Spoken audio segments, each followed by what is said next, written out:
पुणी थरे सामनाକୁ ଆସିଲା ଖଣି ଖାଦାନ ଭରା ସୁନ୍ଦରଗଡ଼ କୋଇଡ଼ା ଅଞ୍ଚଳର ବିକାଶର ନଗ୍ନ ଚିତ୍ର। ଗାଁକୁ ଯିବା ପାଇଁ ନଦୀ ଉପରେ ନାହିଁ ପୋଲ, ବଢ଼ିଲା ନଈ ପାର ହୋଇପାରୁନାହାନ୍ତି ଲୋକେ।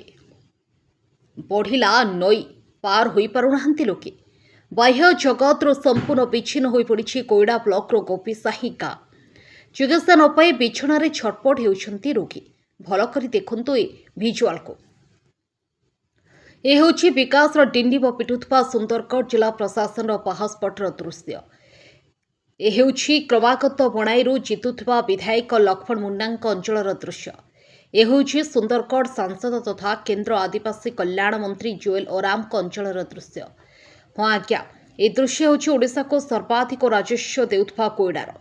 ଦୀପତଳ ଅନ୍ଧାର ଭଳି ବିକାଶର ପାଦ ପଡ଼ିନି ଏଠି। 24 ବର୍ଷ ବିଜେଡି ସରକାର ବିକାଶ ଆଢୁଆଳରେ ଥିବା କୋଇଡ଼ା ବିଜେପିର 2 ବର୍ଷର ଶାସନରେ ମଧ୍ୟ ସମାନ ସ୍ଥିତି। କୋଇଡ଼ା ବ୍ଲକ ଅନ୍ତର୍ଗତ ଗୋପୀସାହି ନିକଟରେ ଭରା ସୁନା ନଈର ଆତଙ୍କ, ଚାରିଆଡ଼େ ଜଳବନ୍ଦୀ।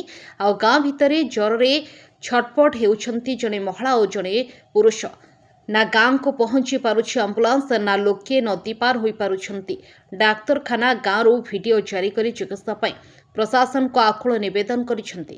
ଗ୍ରାମବାସୀଙ୍କ ନିବେଦନ ଯାହା ତୁରନ୍ତ ଉଦ୍ଧାର କରାଯାଉ ଏବଂ ଜରୁରୀ ଚିକିତ୍ସା ଯୋଗାଇ ଦିଆଯାଉ ବୋଲି ଗୁହାରି କରିଛନ୍ତି ପରିବାର ଓ ଗ୍ରାମବାସୀ।